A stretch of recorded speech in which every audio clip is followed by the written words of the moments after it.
1 Tessalonicenses, capítulo 5,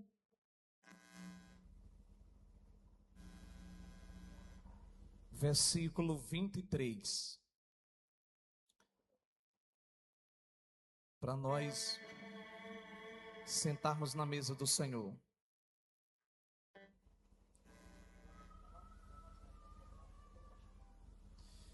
Quem achou, diga amém. Essa foi a primeira carta escrita pelo apóstolo Paulo. Das 13 cartas que Paulo escreveu, 1 Tessalonicenses foi a primeira. Deixa eu mandar um alô para quem está acompanhando na live.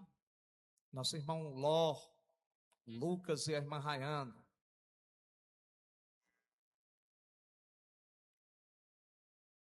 É a guitarra, viu? O cabo da guitarra que está. O irmão Tião, a irmã Eudésia, a irmã Elane, João, Joaquim. Estão tudo acompanhando a nossa live, né?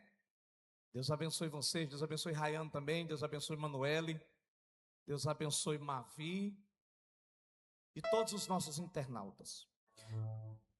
1 Tessalonicenses 5:23 diz assim: e o mesmo Deus de paz vos santifique em tudo, e todo o vosso espírito, alma e corpo sejam preservados irrepreensíveis até a vinda de nosso Senhor Jesus Cristo.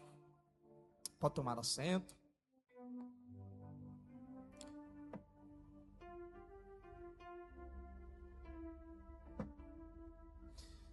A antropologia define o ser humano como um ser biopsico-sociocultural.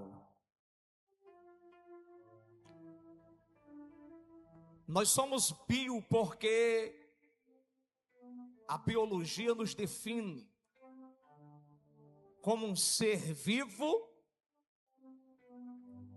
que tem existência. E o que nos difere, dos animais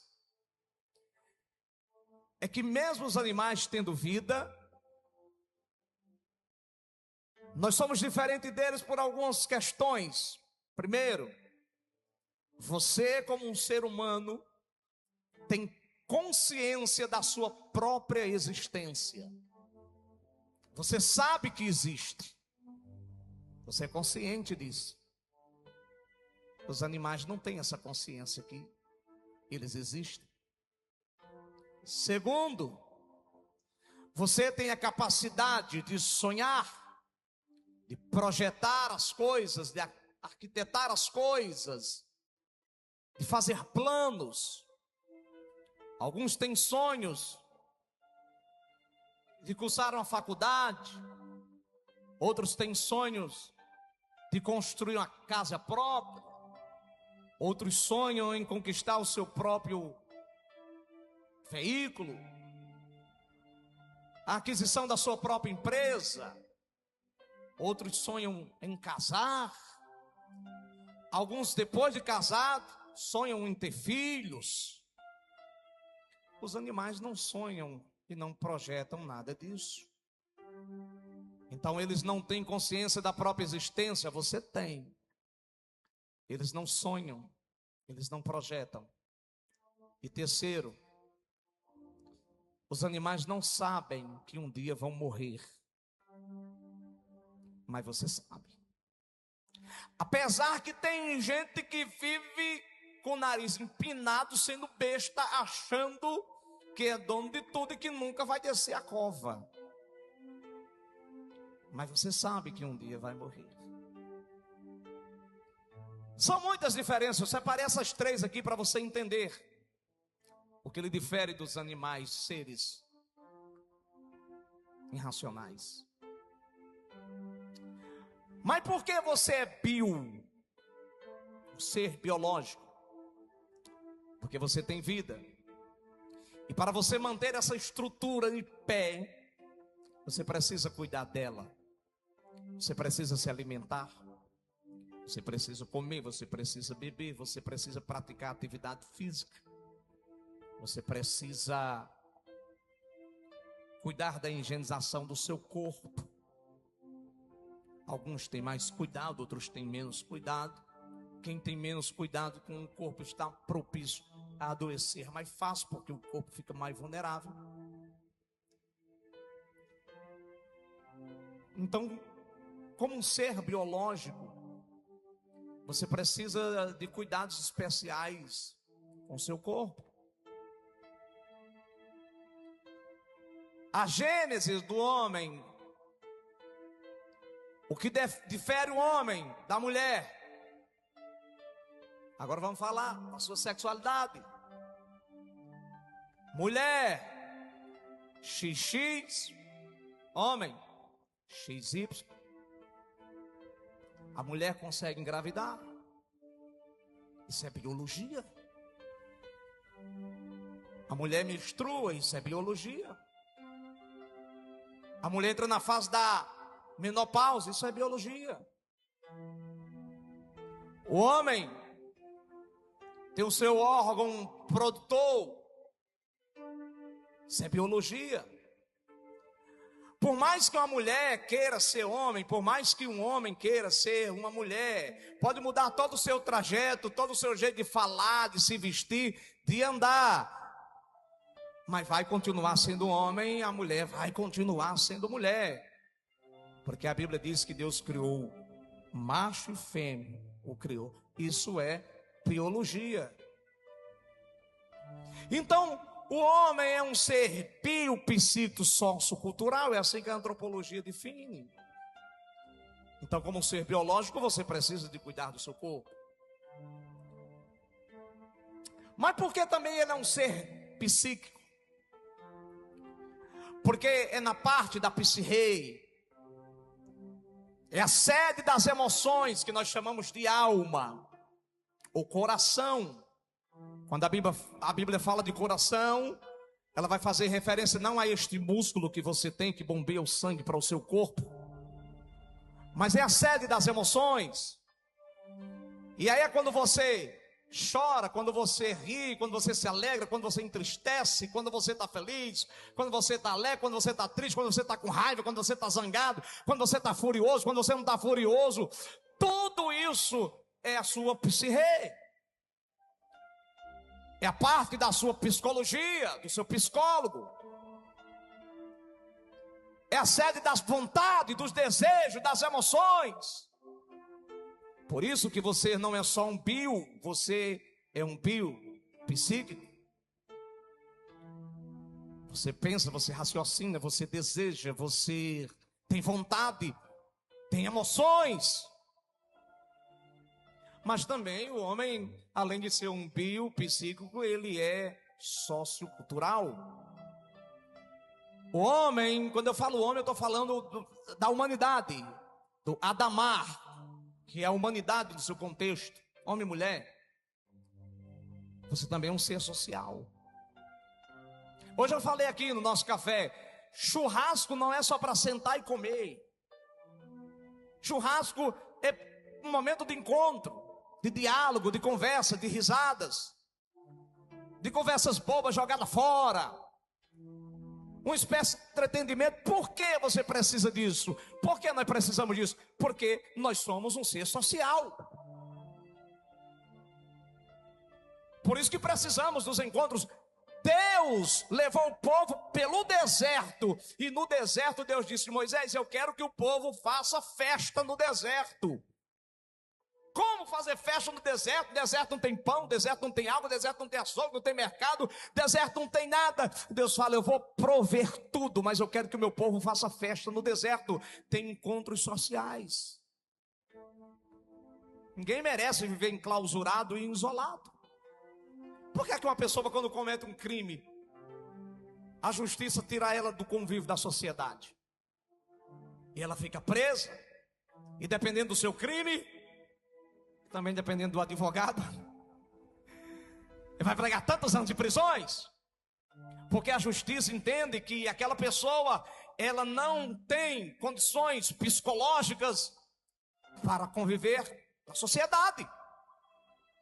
E ela tem que ficar enclausurada, isolada. Foi para isso que Deus fez o homem? Não! Deus fez o homem também para viver em sociedade. Então esses encontros são importantes. O nosso culto da primícia é importante. A nossa coinonia, a nossa comunhão é importante.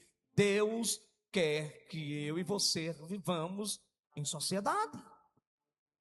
Aí Deus fala para o povo para Moisés: diga ao povo de Israel que eu quero festa. Eu quero que eles tenham um encontro, confraternizações. E isso dura até hoje. Para todos os judeus fazem festa. Uma criança que não tem contato com pessoas, ela não vai aprender a falar, ela não vai aprender a ler, ela não vai se desenvolver socialmente, porque nunca teve um convívio social. Então a antropologia vai definir eu e você como um ser bio, psíquico, sócio e tem mais, cultural. A cultura é uma espécie de DNA de uma sociedade ou de uma nação, de um povo.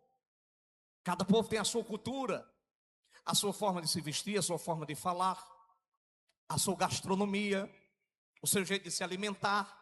Isso é cultura. E por isso que o próprio cristão aprende na Escritura Sagrada que a sua cultura não é mais a cultura do mundo, mas a cultura do céu. Por quê? Porque eu e você estamos aqui nesta terra só de passagem. Você e eu não somos mais daqui. O nosso lugar é ali.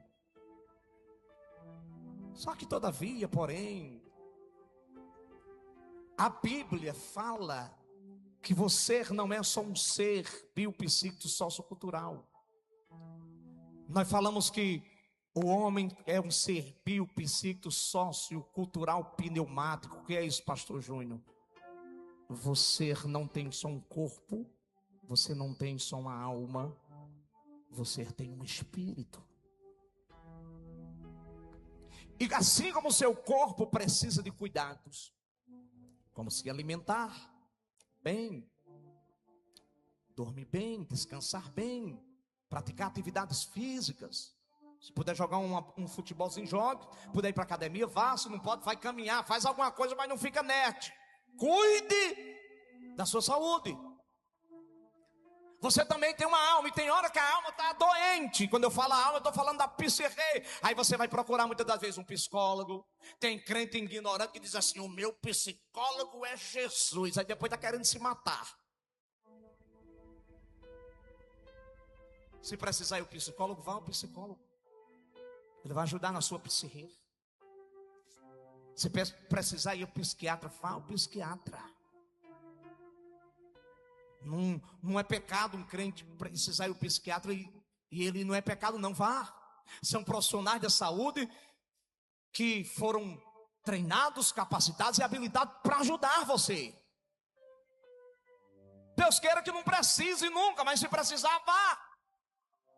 O meu psiquiatra é Jesus. Aí depois fica enclausurado dentro de um quarto, não quer comer, não quer beber, não quer nem tomar banho, não quer contato com ninguém, porque não se cuidou. Você é um ser bio, você é um ser biológico, precisa de cuidados na sua saúde, no seu corpo, mas você também é um ser psíquico, você precisa cuidar da sua mente, da sua saúde emocional, das suas emoções. Você precisa disso. Mas também você tem um espírito. E quando você vai a um médico para tratar da sua anatomia, da sua estrutura física, seja ela na pele, seja ela na carne, seja ela nos ossos, ou em qualquer outro órgão do seu corpo, você precisa de um médico. Ele vai lhe tratar, ele vai lhe medicar, ele vai cuidar de você. Assim como a sua psique, as suas emoções, os seus traumas emocionais, precisa de um psicólogo, até de um psiquiatra. Você também tem uma alma, e esta alma, o médico não não pode tocar nela para curar ela. O psicólogo não pode tocar nela para tocar nela. O Espírito, o único que pode tocar no teu espírito é a palavra de Deus. Aleluia! Quando é revelada ao nosso coração. É a palavra.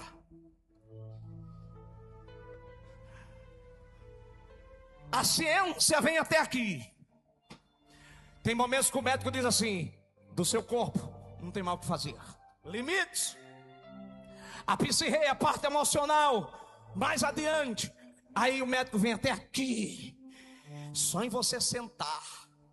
Eu tenho quase 30 anos que pastoreio.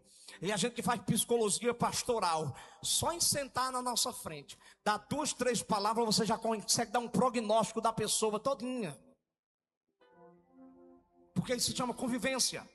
E a psicologia pastoral nos ensina isso. Mas nós, pastores, temos as nossas limitações. Tem coisas na sua vida que eu posso enxergar o exterior. O médico só vai o seu exterior. E a psicologia só vem até a sua mente. Mas na sua alma, nas profundezas da sua alma, só Deus consegue alcançar.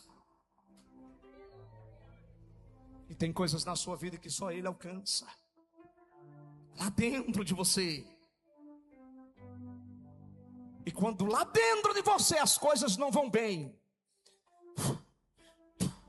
elas começam a explodir para fora.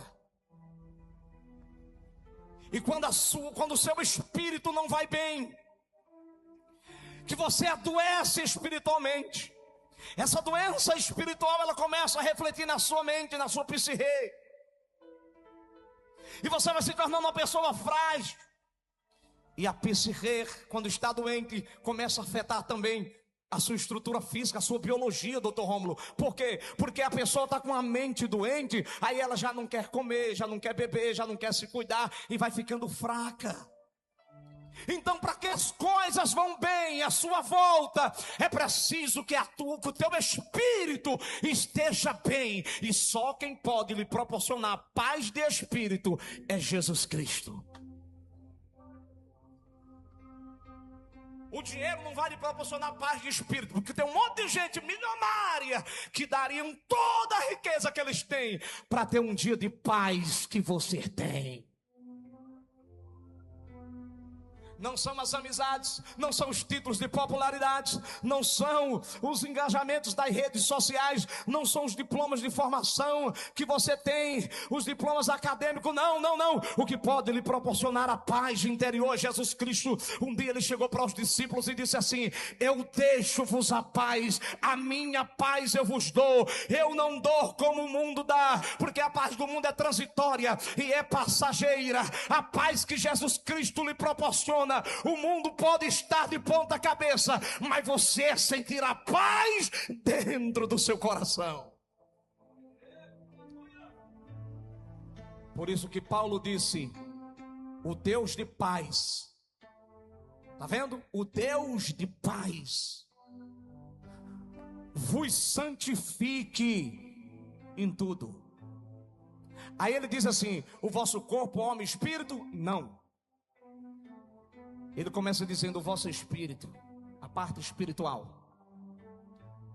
a vossa alma, a parte intelectual, e o vosso corpo. Por que ele não começa dizendo corpo, depois alma, depois espírito? Ele começa dizendo espírito, alma e corpo.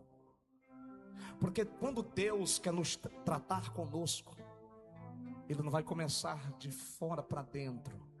Ele começa, Mara, de dentro para fora. Por que ele não vai começar de fora para dentro? Porque não adianta as coisas fora estarem bem, aqui dentro você está mal. E convenhamos, tem dias que nós estamos de mal com nós mesmos.